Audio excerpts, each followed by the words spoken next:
If you need to reach someone on LinkedIn that you've never spoken to before, you have to listen to these tips. Trust me, I know. Ready?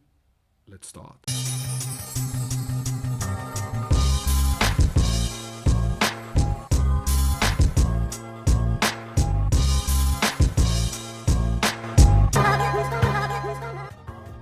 Hello, what's up, beautiful people? Welcome back to my channel. My name is Zavaro, and today I want to talk to you about something that's been going on for a while.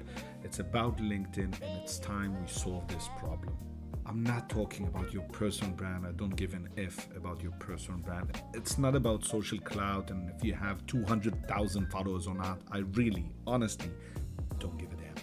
What I want to talk to you about is what happens when you reach out to someone and you want something from them on LinkedIn. Here's a list of things I think you should start implementing today when you reach out to people.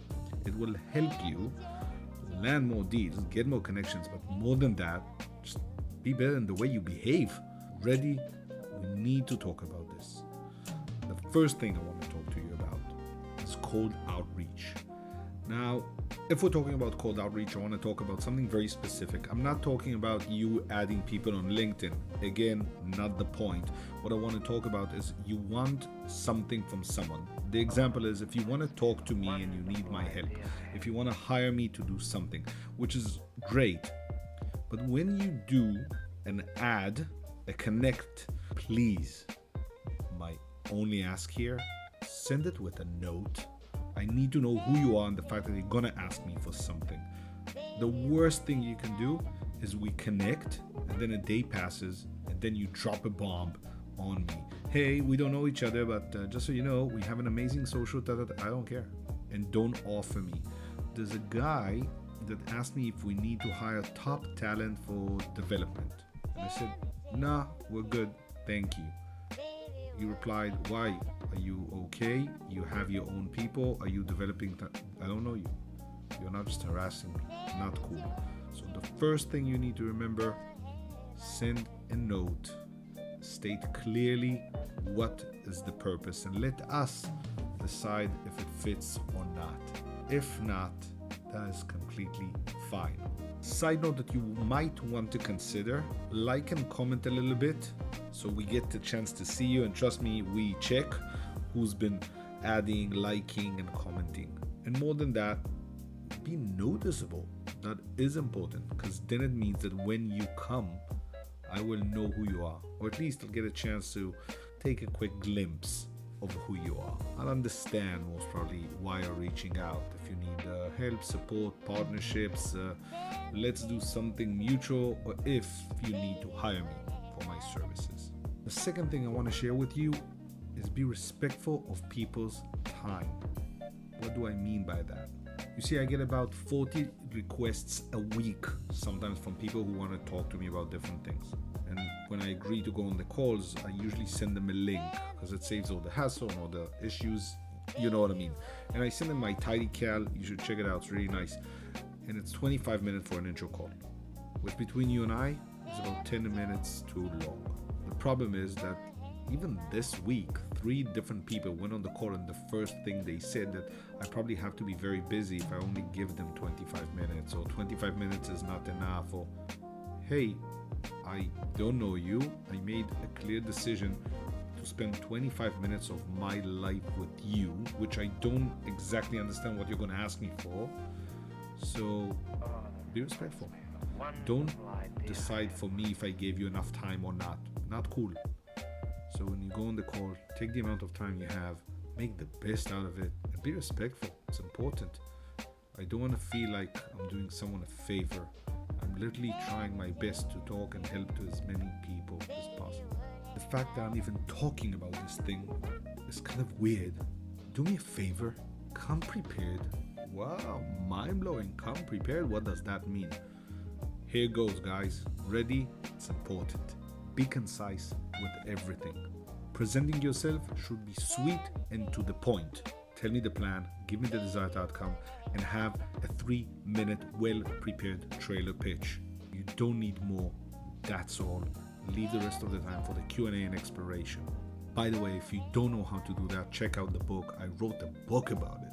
It's called After Slides, and it will help you understand how to create 3-minute concise trailer pitch presentations.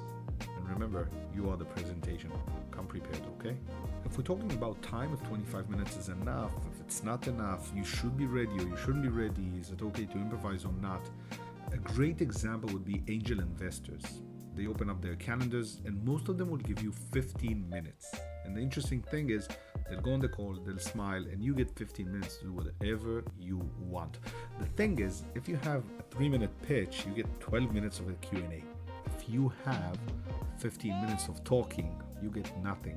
By the way, most probably if you spoke for 12 minutes and they got in one clarifying question, most chances you won't get the investment from them. So this is the most important thing. The amount of time you're giving is enough. How you spend it is on you. If you did get a call, we did discuss something. Me, an angel investor, a company, whatever it might be. It's a collaboration, it's a client, it doesn't matter. If they ask you to send something, trust me, go all out. Do whatever it takes.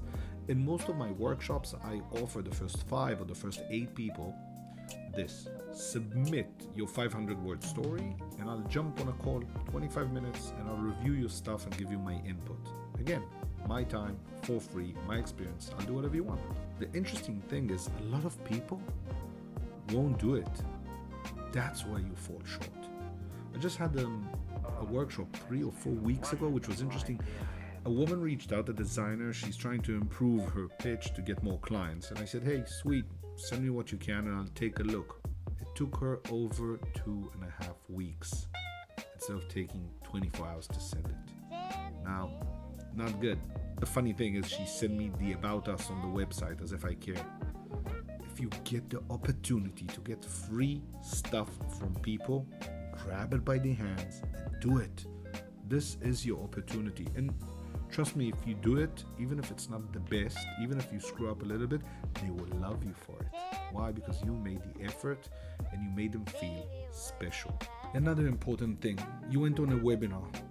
You feel like this is your chance now to reach out and connect to the speaker. That's awesome. I just did a webinar last week, 50 plus LinkedIn requests. That's great. 42 of them didn't have a note. This is your chance to give a compliment, to say something good, positive. Don't skip that chance. Don't send me an empty connection. Why? Because I won't remember. But for those who did feel you like me, you said something, you gave me a compliment. Everybody likes a compliment. Don't skip those chances. They're golden. With some people, I started a conversation. With some people, I'm willing to help. This is a chance, an opportunity that you are missing. You went on a webinar, always afterwards send a thank you to the speaker. It's a great way to build relationships, to build rapport, and who knows, maybe you'll work with them, maybe you'll work for them, maybe you'll work with them, maybe something might happen. Think long term. It will help you a lot in life, but also when discussing LinkedIn connections. Last thing, a lot of people miss this tiny point. You see, after the webinar with 50 something LinkedIn connections, what I did is one by one, I went through all of them and said, hey, thank you for connecting. Happy you enjoyed. I'm sure you took a few things. If you need anything, let me know. How do you feel when the speaker did that? Great, right? Not bad. Do the same when you go on these talks. If you didn't even get the chance to talk to them face to face, online or whatever, always offer something. What can I do to support you? How can I say thank you? What will make you feel respected? When people say, hey, thank you, I went online, supported and purchased a copy of your book, it means a lot to me. By the way, money-wise, it means nothing. It's a few bucks. It's not even a cup of coffee in New York. I don't think it's even 50% of a cup of coffee in New York. Come in, grab and ask something and leave. Not cool. Always offer something. When people ask me, what can I do for you? Lately, by the way, I'm seeing more people doing this, and I have to say, it's been such a great way to connect with people. I went on calls with people, I met people through others, connected with universities, sold books, helped other people, supported communities. Do it. Here's my suggestion to you. Every week, you connect with 10 interesting people after you reviewed their profiles. Okay? It's very easy. Go on their profile for a week, like or comment the interesting things they do. Then send a note saying, hey, love what you're doing. If you think they might be relevant for your business, you can even state that before. Don't ask for the friend connection and then jump out of the bushes and hope I will buy your services or your products. These are the rules of the game. The more you give, the more you will get out. The more dodgy you try to be when you send a message, the less we like you. Be clear about your asks. Be polite, be respectful. And yes, I wish I could say yes to everyone, go on every call. I simply can't. And when I say no, I'm not happy about it. But don't trick me into going on a call. I had that this week and it felt bad. It felt wrong. Not only will I not do business with these people, I will never talk to them again. Guys, if you need anything, feel free to reach out. As always, I'm here for you and I'll try to do my best. A bit of DMs or stuff is always better. And if I can't talk, I will be honest and tell you. But if you need something and you ask a good question, who knows? Maybe I'll record a video like this specifically for you so everyone else can enjoy it. Love you all. Take care. What? You didn't send this to someone? But then just send this to someone. Okay, I'm waiting. Thank you. See you. Bye. Thank you.